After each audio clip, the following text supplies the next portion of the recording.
감사합니다. 이 말씀 보고 이 말씀 전하도록 하겠습니다.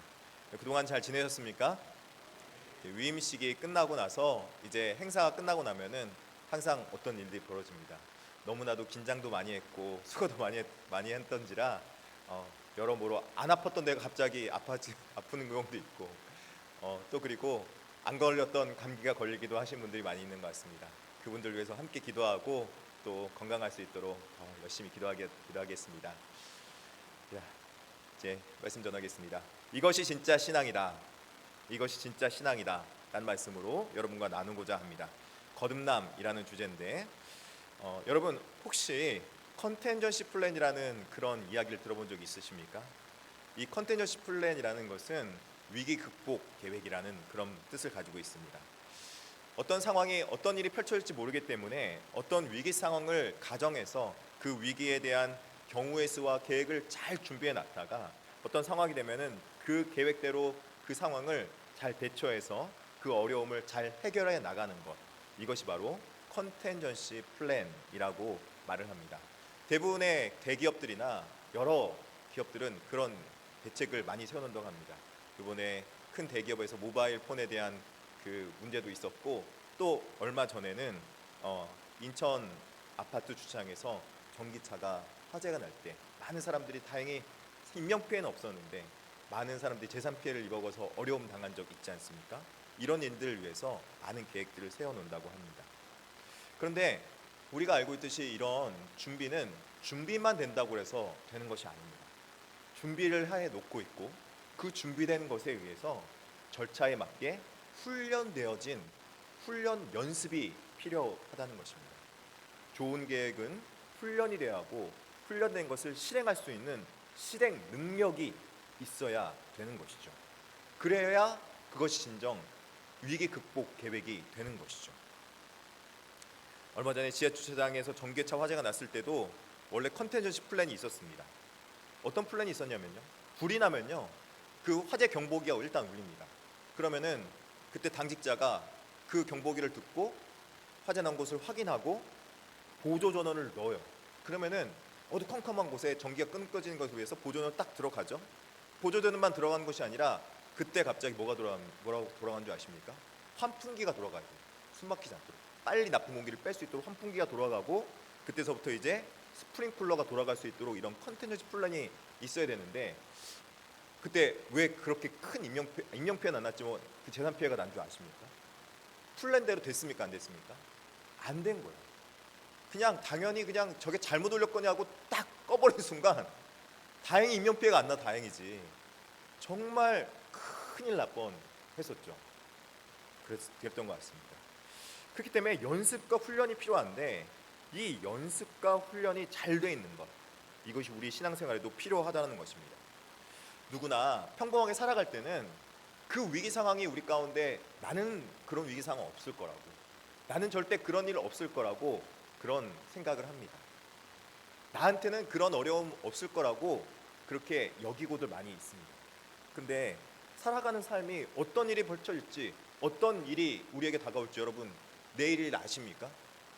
내일을 아시는 분 있으면 한번 손들어 보십시오. 제가 이렇게 잘 섬겨드리겠습니다. 내일을 아시는 분이 있다면 조금 그 상황은 좀 예측 불가한 상황 아닙니까? 내일을 알고 있다면은 좀 교회 생활에서 좀 이상하게 여길 수도 있겠죠. 내일 일 어떻게 압니까? 점을 보는 것도 아니고 하나님만 아는 거죠. 내일이냐면. 그런데 잘 믿는다는 건요, 우리 상황에 어떤 일이 펼쳐질지 모르기 때문에 그 상황을 잘 준비해 놓는 것, 이것이 바로 우리 삶 속에 필요하다는 것입니다. 그래서 신앙은 실천이고 이론이 아니라는 것입니다. 신앙은요 실천하고 연습되고 훈련된 모습이 필요한 것입니다. 삶 속에서 연습이 되고 체득되어지고 완전히 자신의 것으로 만들어진 모습이 있어야 된다고 말하고 있습니다. 그래서 저는 이렇게 말하고 있습니다. 신앙은 삶이다. 신앙은 삶이다. 이렇게 말하고 있습니다. 신앙생활은 그저 앉아서 한 주 동안에 한 번 그저 좋은 이야기 듣고 그냥 좋은 말씀 듣고 오늘 은혜 받았어 하고 돌아가는 것이 신앙생활이 아닙니다. 오히려 신앙생활은 한 주 그 말씀을 들었으면은 그 말씀을 내가 귀담아 듣고 다음 한 주 동안에 주일 첫날에 그 드린 말씀을 기억하면서 한 주 동안을 열심히 믿음으로 살아가는 거예요. 그 믿음으로 살아가고 그 살아간 삶을 가지고 다시 하나님 앞에 우리 삶을 하나님 앞에 드립니다 라면서 삶을 드리는 그 삶, 그것이 바로 예배 아니겠습니까? 그것이 바로 신앙생활 아니겠습니까? 그래서 우리 삶 속에서 그 신앙의 삶이 연습되어지고 체득되어지고 훈련되어진 삶을 통해서 우리 삶 속에서 하나님의 말씀의 능력이 있는 삶으로, 아멘, 하나님의 말씀이 우리 삶에서 정말 살아 숨쉬는 말씀으로 능력 있게 살아갈 수 있는 그 힘을 얻게 되는 것이죠. 그렇다면은 우리가 이런 신앙의 삶의 능력과 힘을 어디로부터 얻을 수 있느냐? 오늘 본문은 이렇게 말하고 있습니다. 1장 23절 말씀을 함께 보도록 하겠습니다. 같이 읽겠습니다. 너희가 거듭난 것은 썩어질 씨로 된 것이 아니요 썩지 아니할 씨로 된 것이니 살아있고 항상 있는 하나님의 말씀으로 되었느니라. 아멘. 여기서 너희는 이라고 말하고 있습니다. 베드로전서에서 말하고 있는 너희는 이라고 말하는 너희는 그냥 단순한 개인은이 아닙니다. 여기서 말하는 너희는 교회인데 어디 가운데 있는 교회인가 보면은 아시아 지역, 소아시아, 갈라디아, 갑바도기아, 비두니아, 무시아 지역에 흩어져 있는 나그네와 같이 고생하고 정말 정처 없이 떠나다가 어딘가 지금 가야 될 거 모르는 힘들고 어려운 처에 있는 영혼들, 소위 말하는 디아스포라 유대인들에게 말하고 있는 것입니다. 이 정처 없이 상처받고 힘들어서 지금 외지에 나와 있는 이 영혼들에게 하나님께서 말씀하고 있는 것이죠. 믿음의 결국은 너희가 구원을 받았다, 그리고 너희에게는 산 소망이 있다, 이런 은혜의 말씀을 해주고 계시는 것입니다. 하나님께서 우리에게 산 소망의 말씀을 해주시고 또 이 베드로 전설을 통해서 이 교인들에게 하나님의 놀라우신 구원의 은혜를 베풀어 주고 있는 것입니다. 그렇다면 이들이 어떻게 그런 은혜의 말씀을 받을 수 있겠습니까? 어떻게 이렇게 산 소망을 가질 수 있었겠습니까? 오늘 본문에 의하면 이들이 무엇했기 때문에요? 너희가 거듭난 것은 이렇게 말씀하고 있습니다. 거듭난 영혼이기 때문에 산 소망을 가졌고 또 그리고 이들이 영혼의 힘을 얻었고 하나님 앞에 구원을 얻었고 위기 속에서도 어려움 속에서도 이겨나갈 힘을, 능력을 얻었다, 그렇게 말씀하고 있는 것입니다. 거듭난 자는 하나님 앞에서 진짜 신앙을 가졌기 때문에 하나님으로부터 오는 능력을 갖고 살아가는 자들입니다. 하나님의 능력을 덧입고 살아가는 자들입니다. 세상에 없는 하나님의 능력으로 힘을 얻고 살아가는 자들이라는 것입니다. 여러분, 이런 하나님의 놀라운 능력을 힘입고 그 능력 가운데 살아가고 싶지 않습니까? 놀라운 능력을 덧입고 살아가고 싶지 않습니까? 거듭나야 되는 것입니다. 거듭난 신앙을 가져서 진짜 신앙으로 들어가야 되는 것입니다. 그러면 이 거듭났다는 것이 도대체 무슨 뜻일까요? 거듭났다는 것은 다시 태어났다, 완전히 새롭게 태어났다, 리본, 리제네레이션을 말하고 있는데 이것은 단순하게 도덕적으로 우리 삶의 행태가 변했다라는 것이 아닙니다. 물론 거듭나면은 도덕적으로 삶이 변화됩니다. 언어도 변화되고요, 마음도 변화되고 성격도 유순해집니다. 그래서 부드럽고 온유한 마음을 가질 수 있게 되죠. 그런데 단순히 거기에 머무는 것이 아니라 속 안에서부터, 영혼에서부터 완벽하게 새 사람 되었다라는 뜻을 가지고 있습니다. 그래서 완전히 속 사람부터 새 사람이 된 삶, 이것은 우리 하나님께서만 할 수 있는 바로 거듭남의 영역이라는 것입니다. 세상의 어떤 종교도, 세상의 어떤 것도 우리를 변화시킬 수 없습니다. 또 많은 사람들이 또 이런 말을 하는 것 들어본 적 있습니다. 사람 절대 안 변해. 사람 변하는 거 봤어? 안 변해. 그런 말 들어본 적 있습니까? 근데요, 예수 믿으면 변화돼요. 내 남편 나랑 그렇게 약속했는데 안 변하더라고. 근데요, 예수 믿으면 변화될 줄 믿습니다. 예수 믿으면 내 자녀도 변화될 줄 믿습니다. 내 이웃도 변화될 줄 믿습니다. 예수 믿으면 변화됩니다. 어떻게 이 변화가 일어나는가? 에스겔서 36장 26절에 이 거듭남에 대해서 이렇게 표현하고 있죠. 같이 한번 읽어볼까요? 시작. 또 새 마음을 너희에게 주고 새 영을 너희 속에 두며 너희 육신에서 굳은 마음을 제거하고 부드러운 마음을 줄 것이며. 아멘. 어떻게 변화되는 봤더니 하나님께 변화시키는 단계를 말씀해 주고 있어요. 먼저 새로운 마음을 그에게 부어줍니다. 하나님께서 보여주시는 새로운 비전을 그에게 보여주시는 거예요. 사람의 비전이 아니라 이 세상의 것이 아니라 하늘의 나라를 보여주는 거예요. 그래서 하늘나라에 대한 비전을 꿈꾸게 해주죠. 그 하늘나라 꿈꾸는 비전을 어떻게 합니까? 새 영을 가진 사람이 새 영을 받아서 그 하늘나라 비전을 내가 가질 수 있게 해줘요. 아멘. 새 영을 소유할 수 있게 되죠. 그리고 그 새 영혼이 놀라운 일을 펼쳐갑니다. 어느 게 영을 비친 줄 아십니까? 너희 육신의 굳은 마음을 제거하는 놀라운 일들을 해요. 이제까지 찌질었던 나의 삶, 이제까지 나의 변화되지 않던 나의 육신의 모습들, 여러분 어떻게 변화될 수 있습니까? 하나님 나라 비전과 영혼과 또 그리고 하나님 나라의 꿈을 꾸는 자들은 완전히 내 굳은 마음속에서부터 변화가 일어나기 시작하는 것입니다. 이렇게 마음속에서 또 변화되고 새 영을 받은 자들은 새로운 생각과 가치관으로 많은 사람들에게 좋은 영향력을 끼치게 되는 것입니다. 좋은 사람으로 변화되는 것이죠.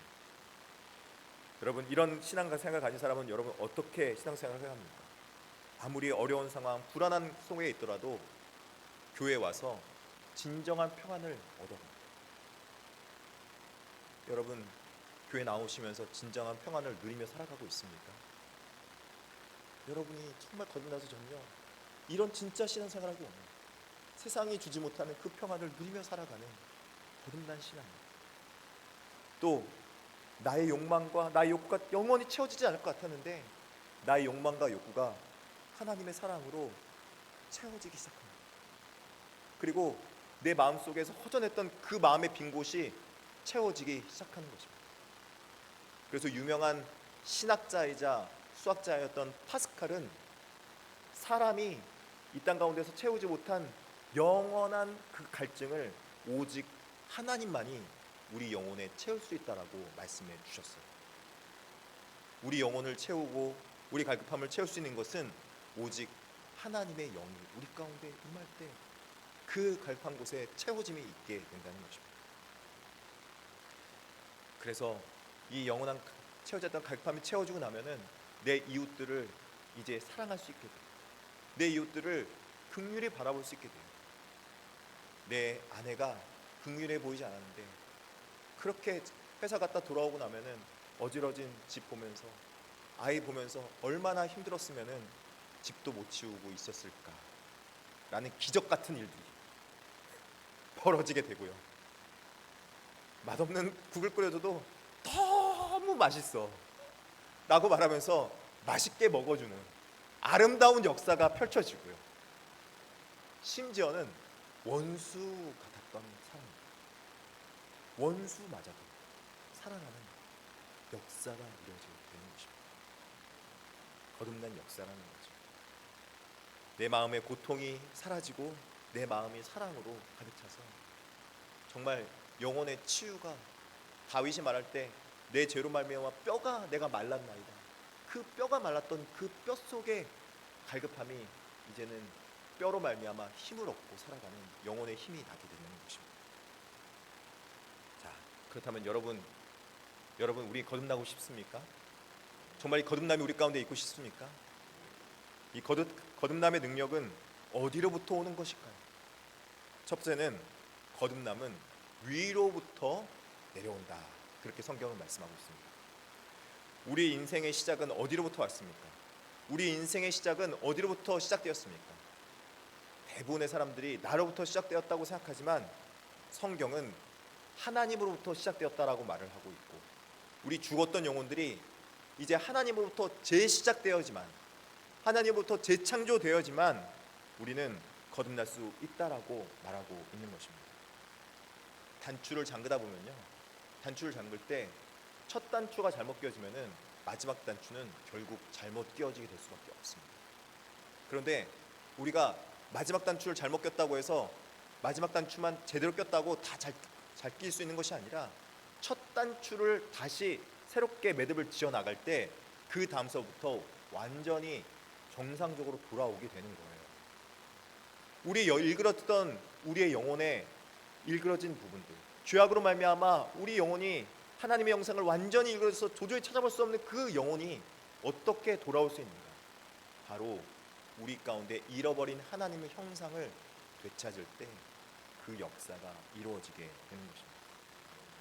그래서 저는 이 거듭남의 역사를 하나님께서 우리에게 AS 센터 보내는 것 같은 느낌입니다. 우리를 다시 한번 애프터 서비스를 해주시는 거예요. 창조해 주시고 아름답게 우리를 만들어 주셨는데, 만들어 주실 뿐만 아니라 새롭게 우리를 재창조해 주는 역사, 아름답게 다시 가꾸어 주는 역사. 시집간 딸이 어려움 당하고 힘들어지면은 어디로 맨 먼저 돌아오는지 아십니까? 예, 친정 먼저 돌아가잖아요. 친정 돌아가서, 왜 친정 돌아간지 모르겠는데 친정 갔다 오고 나면은 새로워져 돌아와요. 그러고 나면은 거기서 없던 것들 다 이렇게 가져와서 아버지가 이러죠. 갑자기 도둑 들었냐? 왜 있던 것들이 없어졌냐? 그러고 나면은 집에 보면은 그것들이 다 있어요. 애프터 서비스 해주는 거죠. 그래서 요새는요, 시집 보내는 거야 아니라 시집을 온다고 그래요. 시집을 온다. 시집 갔다 가면요, 계속 애프터 서비스 해주고, 장가 가도 마찬가지인 것 같아요. 하나님께서는 우리의 영원한, 우리의 고쳐주시는 수리자, 또 우리를 위로해 주시는 회복자이신 줄 믿으시길 바라겠습니다. 호세아서 6장 1절에 우리의 회복자이심을 이렇게 말씀하고 있습니다. 호세아 6장 1절, 오라 우리가 여호와께로 돌아가자. 여호와께서 우리를 찢으셨으나 도로 낫게 하실 것이요 우리를 찢으셨으나 싸매어 주실 것입니다. 아멘. 하나님은 우리의 잘못된 부분들을 고치시기 위해서 때로는 우리를 찢으실 때가 있습니다. 하나님, 왜 나에게 이런 일이 펼쳐졌습니까? 하나님, 나에게 이런 일 없었으면 좋겠는데 왜 나에게 이런 예측 불가한 일이, 나한텐 도저히 있을 거라고 생각지도 못했는데 왜 하나님 나에게 이런 일이 이루어졌죠? 여러분, 그런 일 없습니까? 정말 기가 막힌 상황에 빠진 거죠. 기가 막힌 수렁에 빠진 것 같아요. 너무나도 왜 나한테 이러는지 솔직히 이해가 안 가요. 근데요, 하나님께서는요, 그 상황 가운데 컨텐전시 플랜을 가동하셔서 우리를 회복시키시고 계시는 것입니다. 이미 우리를 훈련시켜서 그 가운데서 건져내실 계획이 다 있으신 것입니다.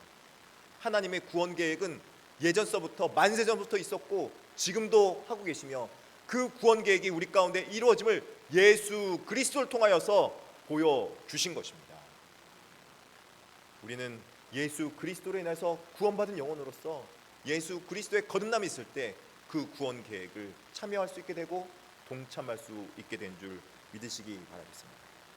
두 번째 거듭남의 의미는 처음부터라는 의미를 갖고 있습니다. 처음부터. 우리의 기초 어디서 시작됩니까? 우리의 기초가 나로부터 대부분 시작될지 모르겠지만, 이 거듭난 사람은 하나님으로부터 모든 기초가 시작됐기 때문에 그 기초를 시작으로 새로운 생명을부터 처음부터 지속적으로 그 기초가 다른 방향으로 나아가는 것입니다. 지속적인 새로움인 거죠. 다시 태어나면 이전의 삶을 단절하고 다른 새로운 생명을 얻어가는 것을 말합니다. 여기서 새로움은 단번에가 아니라 지속적인 새로움을 말하고 있는 것이죠. 그래서 고린도 후서 5장 17절에는 이렇게 말하고 있습니다. 그런즉 누구든지 누구 안에 있으면, 그리스도 안에 있으면 새로운 피조물이라. 같이 한번 읽어볼까요? 그런즉부터 시작. 그런즉 누구든지 그리스도 안에 있으면 새로운 피조물이라. 이전 것은 지나갔으니 보라 새 것이 되었도다. 아멘. 이전의 것들서부터 시작되는 것이 아니라 이전 것은 지나갔다는 거예요. 지나간 나의 과거는 지나갔다는 거예요. 지나간 것부터 새롭게 쌓아가는 것이 아니에요. 우리는 완전히 새로운 기초부터 다시 쌓아가는 거예요. 언제서부터요? 거듭남에서부터. 카톨릭에서는 우리의 예전에 있던 영혼 그대로에서부터 시작된다고 생각을 해요.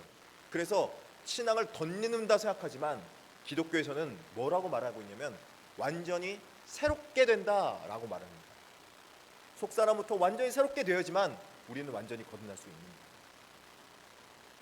사랑과 관계에서도 여러분 오래 사귀다 보면요, 오래 사귀면은 좋은 부분만 보는 것이 아니라 오래 사귀다 보면요 켜켜묵은 쌓인 때가 있는 건 여러분 아십니까?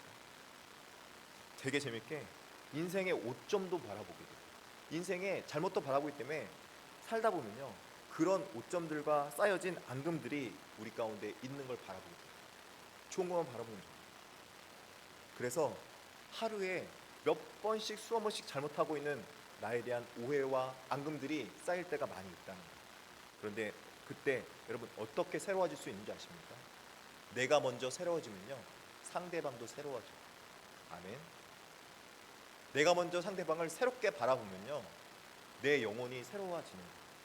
거듭나 보십시오. 거듭나 보면요 일상이 정말 새로워져요. 내가 보던 그 영혼이 맞나 싶을 정도로 아름다워 보이고 좋아 보이고, 그렇게 지난날에 보기에 그런 오점들과 수많은 단점들이 단점으로 보이는 것이 아니라 그 영혼을 통해서 하나님께서 역사하시는 역사의 통로로 보이게 되는 것이죠. 단점으로 단점을 보이지 않고 긍정적인 모습으로 바뀌어 보이는 것입니다. 이런 회복의 역사, 그래서 지속적으로 우리를 회복시켜 나간 역사가 우리 가운데 거듭난 자에게 이루어지는 것입니다. 어떻게 이루어집니까? 사람의 일을 사람의 속에서 영 외에는 누가 알리오? 이와 같이 하나님의 일도 하나님의 영 외에는 아무도 알지 못하느니라. 그러면서 하나님의 영이 그 마음속에서부터 그 영혼에 우리가 알지 못하는 앙금들과 죄악들과 어려움 속에서 우리를 깨끗하게 치유해 주시고 고쳐 주시는 것입니다. 이스라엘 백성들이 여러분 살다 보니까 가나안 땅에 정착하고 나서 살다 보니까 그 곳곳마다 두 지파 가운데 하나씩 뭘 두신 줄 아십니까, 여러분? 혹시 여러분 도피성이라는 말을 들어보셨습니까? 도피성. 도피성이 12지파 중에 총 6개가 있습니다. 근데 그 6개가 한 곳에 뭉쳐 있는 것이 아니라 예루살렘에 있는 것이 아니라 12지파의 각각 곳곳에 흩어져 있어요. 이 도피성이 하는 일은 무엇이냐면 혹시라도 내가 실수로 부주중에 잘못해서 다른 이웃에게 해를 끼치거나 또 그리고 내가 지금 그러려고 하지 않았는데 오해 쌓이고 어려움 당해서 내가 우발적으로 사람을 해하거나 살인했을 때 내 영혼이 구원받아야 되는데 어떻게 구원받을 수 있겠습니까? 율법에 의하면 사람을 죽인 자는 뭘로 갚아야 돼요? 생명으로 갚아야 되는 거예요. 그렇기 때문에 그들 가운데 필요한 것은 잠시 잠깐 자신이 회개하고 돌아올 수 있는 기간이 필요한 거예요. 어떻게 그 일이 이루어진가? 도피성에 하나님께서 갈 수 있도록 해줘요. 도피성에 들어가면요 아무도 그를 해할 수 없어요. 아무도 그를 잡아낼 수 없어요. 그가 거기 가서 회개하고 고침받고 자신의 잘못을 잊혀질 때까지 기다릴 수 있도록 만들어주는 거예요. 전요 우리 교회가 도피성이었으면 좋겠어요. 지난날의 잘못들 있을 수 있습니다. 지난날의 아픔들 있을 수 있습니다. 근데 전요 지난날에 어떻게 살았는지 절대 묻지 않을 거예요. 그냥 받아주고 기도하고 슬픈 일 있었으면 안아주고 위로하며 그냥 이 안에서 변화되기를 기도할 겁니다. 거듭나기를 기도할 겁니다.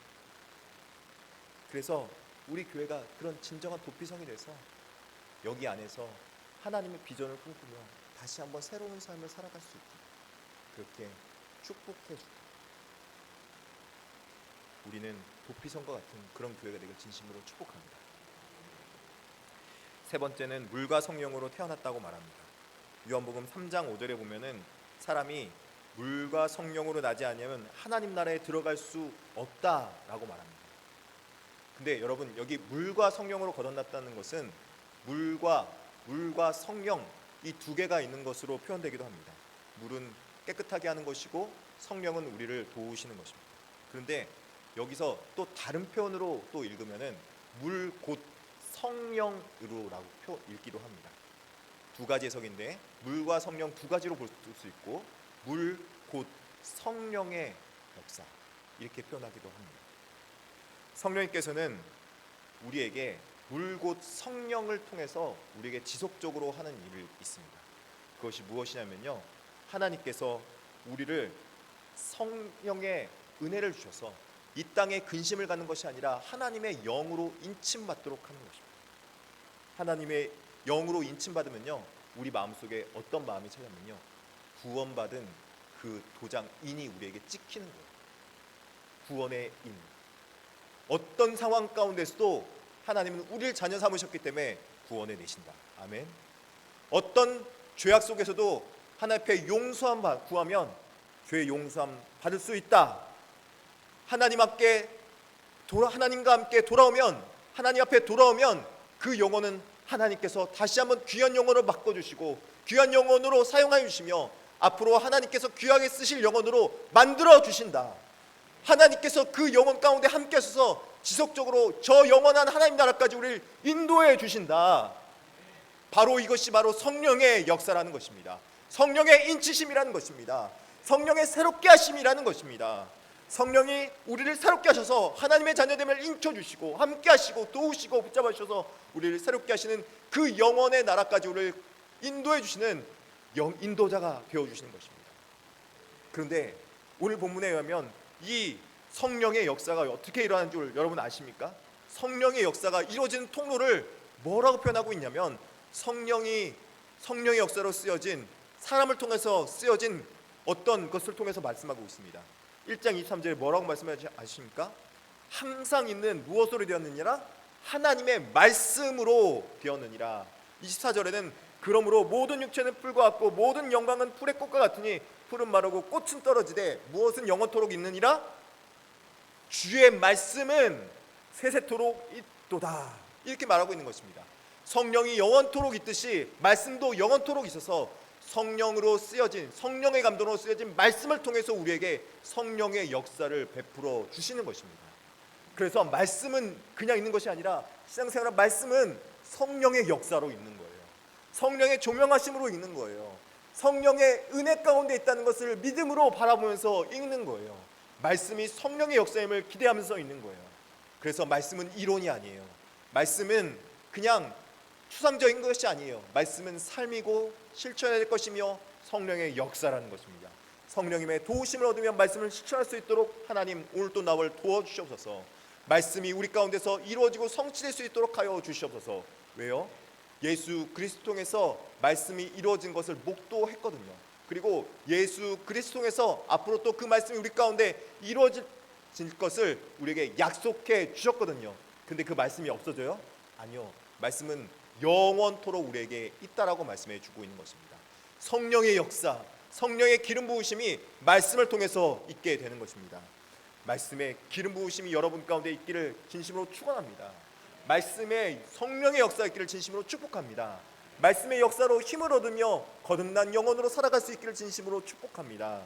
전요, 그래서 우리 교회는 큐티하는 교회가 될 거예요. 큐티하는 교회에 대해서 매일마다 말씀 들으며 또 제가 큐티한 내용들을 새벽 설교에 녹화해서 여러분과 함께 공유할 것입니다. 새 가족이 되면요, 이제 단톡에 초대돼요. 단톡에 초대되면은 그 단톡에 매일마다 카톡 올리기 때문에 거기를 묵음으로 처리 꼭 해주셔야 돼요. 밤에 새벽에 올리면 안 되니까. 그래서 그걸 딱 올리면 이제 아침에 일어나면요, 카톡이 와 있을 거예요. 아침에 일어나서 맨 먼저 해야 될 일, 말씀 읽고 말씀에 대해서 묵상할 수 있는 자가. 운전하면서 먼저 묵상하세요. 회사 가서 먼저 잠깐 기도하세요. 말씀 읽고 잠깐이면 돼요. 시간이 없으세요? 그러면 10초, 20초라도 기도하세요. 말씀 읽고 잠깐 10초면 기도하면 돼요. 그리고 하나님 오늘 또 인도하여 주셔서 그렇게 말씀의 힘을 얻으며 살아간 자들은 거듭난 백성 되어서 여러분에게 하나님의 구원계의 컨텐전시 플랜이 여러분에게 삶으로 실천되어 줄 믿습니다. 이루어질 줄 믿습니다. 그런 능력 있는 교회가 되기를 진심으로 축복합니다. 그래서 오늘 또 주님의 앞에 위로받고 힘을 얻을 수 있는 저 여러분에게 진심으로 축복합니다.